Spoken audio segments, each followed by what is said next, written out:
focusing on filial piety, the importance, significance of filial piety in terms of the way of life in the Buddhist culture, in the Buddhist tradition. Now, filial piety is something which unfortunately is dying in modern life. For a Chinese, for example, filial piety means that it is in the blood. If you are a Chinese, filial piety is in your blood. But unfortunately, because of the modern influences and the various kinds of pressures on the family of the nucleus family, the filial piety element in Chinese culture, in Chinese families, is being eroded so fast, and many places it has disappeared. For example, in Singapore, they even have to pass a legislation to make it compulsory for a child to look after parents. This is a shame. If you are Chinese, you should automatically do it. But it's become so ridiculous, so impossible that the government must pass legislation. It's a disgrace, it's an insult. So we don't want this to happen to our communities. We must preserve this culture because there is a lot of meaning. There's a lot of Dhamma in what filial piety means in terms of actual practice in daily life. In terms of the erosion, as far as I can see, when I was a child, we also had this practice as a Sinhalese every first week end of April. We go to the cemetery, we clean the cemetery, and we have our prayers, we transfer merits. And this happened to be in Lokyu Road, very near the Chinese cemetery. But later on, when I grew up, when I was small, whenever we went for this ceremony, which coincided with Cheng Beng, which is currently happening now this weekend, there used to be traffic police because the whole place was jam-packed with cars and it was completely chaotic. Today we have more cars and more people, but there is no traffic jam. Here already in Malaysia, in our own society, the erosion has taken place. They are not practicing filial piety, they are not practicing Cheng Beng even. Once a year to go and do a clean-up and transfer of merit, clean-up of the cemetery and transfer of merit in the Lokyu or in other places. So we need, I'm happy that in Tiang Sang we are continuing this tradition and we are encouraging the families to come and practice filial piety. But this is something we need to address not when the person is grown up.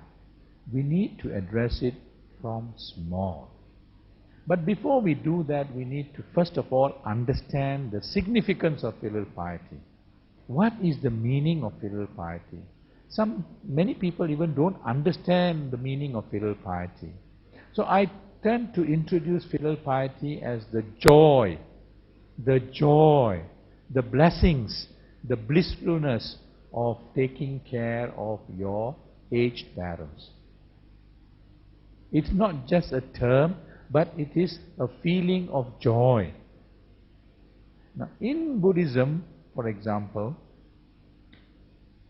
Ayen, what do you think is the first lesson the Buddha taught? What is the first lesson the Buddha taught? Dukkha. What is the first lesson the Buddha taught?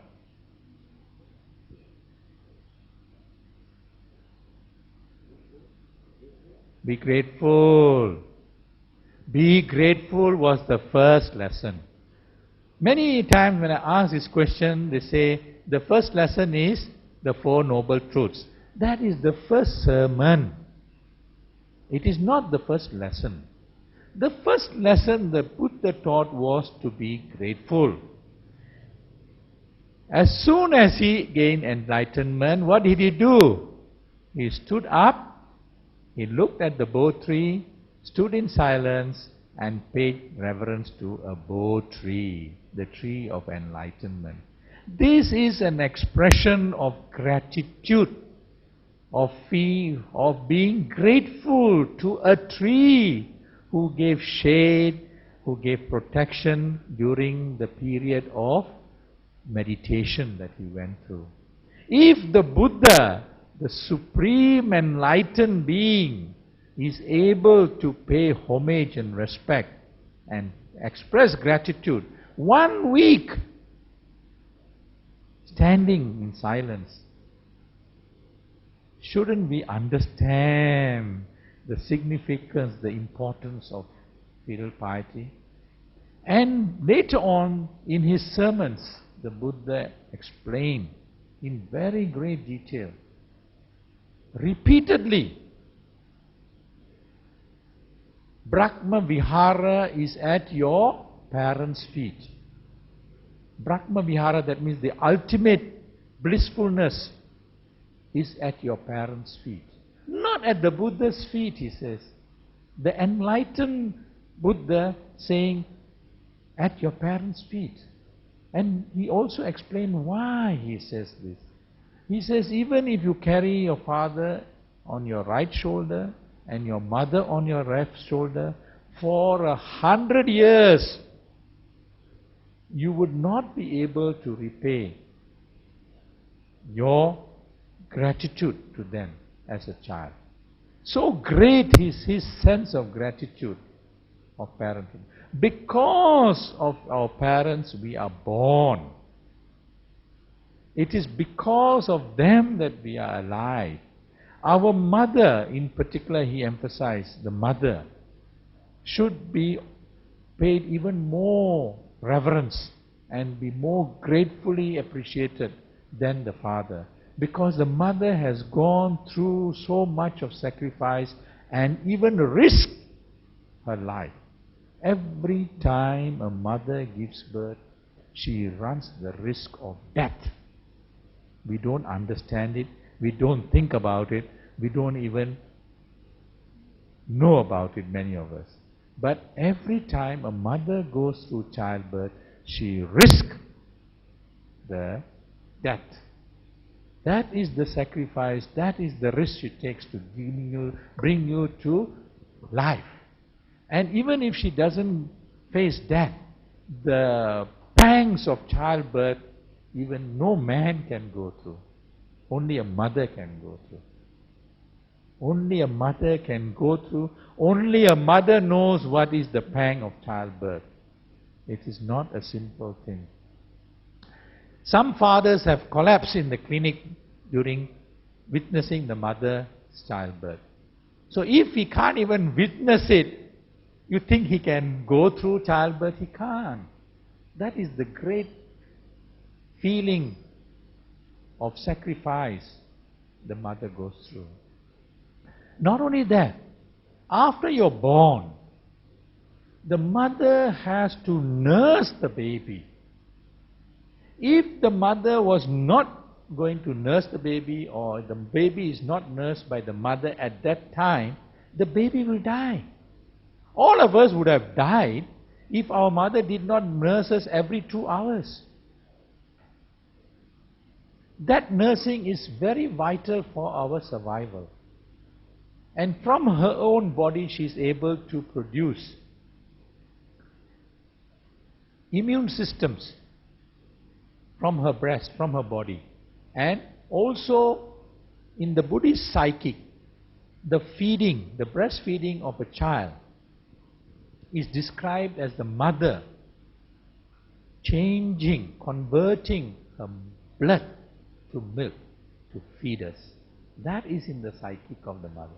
And the mother does not think of herself at all. Every 2 hours, literally, she has to get up and breastfeed. You ask a father to just get up every 2 hours, don't have to breastfeed, just get up every 2 hours for a week. Don't do anything, just get up and just sit down. He will collapse. Or he will go off his head. Or he will become a zombie in the office. Here the mother does it. with no complaint, never a complaint, just does it with love, with attachment, with kindness, with compassion for the child. That is the love the mother has given. That is the sacrifice the mother has made to make us live. Can you repay it? You cannot repay it ever. You can never repay it ever. And the Buddha kept on repeating this over and over again, because unless we understand this, unless we appreciate this, you cannot become a human being. What is a human being?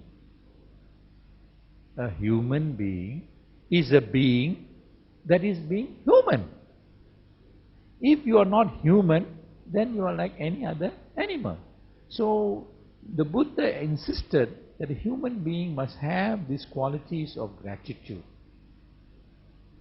If you don't have this quality of gratitude, of having the love for your parents, then you are not qualified to be a human being. That is the reason why the Buddha emphasized this, and he understood that this is vital for human nature to develop. Only from the mother's love then you learn to have unconditional love. Just like your mother had unconditional love for you, we learn to have unconditional love for our parents. Whatever they are, however well or however unwell they provide for us, we love them. And we develop this affection for our parents.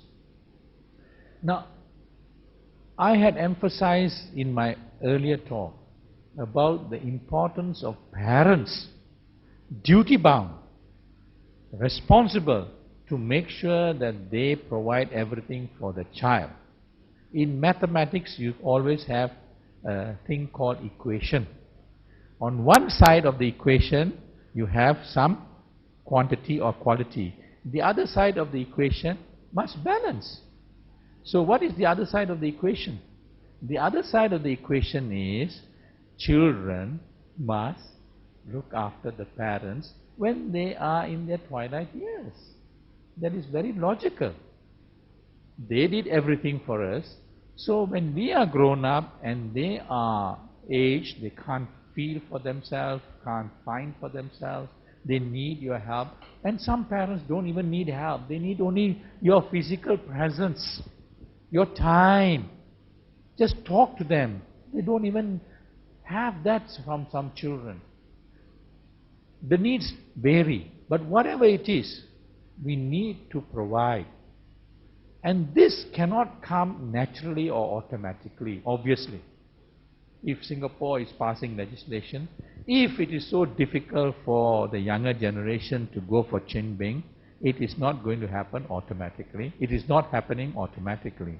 As a community, as a vihara, as an organization, we need to inculcate these things. Parents need to develop this filial piety, this honoring of parents, the joy of taking care of parents, the joy of respecting parents from small at home. Now the challenge, the challenge is, how do you do it? Here again, you do it by practicing and what I refer to as living Buddhism. From small, the child should be able to see his own parents worshipping the grandparents. You can't expect a child to worship you if you yourself don't worship your parents. It's not fair. It is wrong as far as I am concerned. You can't impose certain expectations on your child if you yourself don't do it. So if you have parents, and this is a wonderful blessing, a wonderful opportunity for you to get good merits, go and worship your parents. Look after your parents. Respect them whenever you have a chance. Your child will grow up with this culture, this appreciation of respecting grandparents and parents. Automatically, it will then grow in the child. If you don't have parents, we can still develop these things. And the way is to practice pujas in your house. I know when I've been promoting this in Klang Valley, for example, some parents have come to me, they've said they have done it, and they're so happy that they have followed these practices, and there's a wonderful feeling in the family. And some have explained or given the excuse that they can't do it in the morning and in the night. Because my advocacy, what I advocate, what I try to promote, encourage is every morning and every night. Morning because you start the day with these wonderful thoughts and feelings. And that becomes a kind of a radar for you, that you are properly oriented, positively oriented, and then you go on that direction. Night, before you go to bed, you reflect for a while and you recharge your battery with these feelings before you go to bed. So they have explained to me that in the morning, children sometimes get up early, they have to rush to the bus and this, that and the other. Bathrooms are all, fully occupied, waiting in queue. All kinds of reasons, all kinds of excuses. And Seifu, I think, gets up at 4 o'clock. But they never talk about getting up at 4 o'clock, So whatever the reasons, they say they can't do it in the morning, but they do it at night. For sure they do it at night. Because at night, everybody is at home and they can organize it. And they have been doing it and they have found it very wonderful.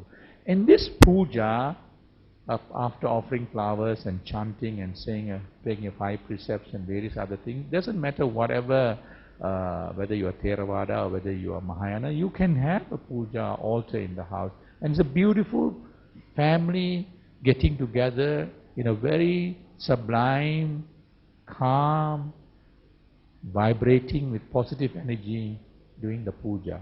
After the puja or before they go to bed, they come and worship the parents. Now in traditional Buddhist countries, actually in China this was practiced, it's not new. It was practiced in China. In traditional Buddhist countries they do it. So I tried to introduce it some years ago in Klang Valley and elsewhere when I first started. And I tried to explain to them, and I also prepared posters, because to help them I prepared posters to show them how it should be done. I even captured the verses to be recited. This is called Mata Pita Vandana, worshipping your mother and father. Incidentally, in the Buddhist language, the Buddhist culture, the Buddhist psyche, we always refer to the mother first. We never say father and mother. We always say mother and then father. In the Western style, we never say mother, father. My mother and father, we never say. We always say my father and mother. See the contrast, see the difference. This is born out of the appreciation of the sacrifices, the sacredness of motherhood, and therefore we always place the mother at a higher pedestal. And even in the Vandana Gatha, we naturally have to worship the mother first. Just in case some people don't understand, how come you worship the mother before the father? These are very, very ingrained values, and there's a lot of meaning and purpose in it. The husband, the father must understand, the mother takes precedence in the family. She is the one who gives all the emotional aspects. The father provides mostly. But emotions, sentiments, spirituality, all comes from the mother. Generally speaking, I'm not going to make it a rule, but generally speaking that is it, and these are the realities. So I had a lot of people saying, oh, this is not possible. How it is possible? This is in Pali. My children don't understand this. How are they going to say? How are they going to recite? Not possible, Dato. This is too difficult what you're talking. So Reverend Sarnankara, who is the chief Sangha of Malaysia in Sentul, he took this challenge. And one of the novitiate programs. Before the participants took the robes, he asked for the parents to come forward and for the participants to pay respects to their parents and to recite this Gatha. They recited, they practiced this Gatha, he taught them and he said, recite this Gatha before they take the robes. You know what happened? When the children got in front of the parents and recited this Gatha, they cried. The parents cried tears of joy. Never in their life were they so touched where their child worshipped them. They were tears of joy in front of public, in a public place. That is the power of the Vandana Gatha, Mata Pita Vandana Gatha. The Buddha understood all of this and he encouraged these practices. We need to appreciate and we need to understand and we need to inculcate these practices which are so sublime and so wonderful in terms of bringing about wholesome behavior, wholesome thinking, successful, well-behaved, well thought of children. And this Gatha is not difficult. I have proven this many times. Now it's being done in many places. And it is a very simple thing because we all learn songs. Santana, the great musician, we know the music, by heart, by listening. We know all our songs not because we studied the songs, because by listening. So if we take an interest, we can do it. So for the benefit of our Dhammaputras and Dhammaputris, I'd like to recite these verses so that later we will produce these posters and we will try and encourage them to do it in the home. We'll encourage them to recite it when the children come to Vihara in the Tangxiang temple. We'll encourage them to do it on prize giving day, on special ceremonies during the kindergarten calendar year. We can, on the prize giving day, make the children worship the parents. Make the children worship the teacher who is next to the parents. That is our culture. That is what we have inherited. We have lost it. We have to revive it. When I was small, I have to respect the teacher who used to come to my house to teach me Buddhism and Sinhalese. My father made me respect. To him it is normal. For me it was normal. Today it is not normal. But we must make it normal. Otherwise it doesn't make sense.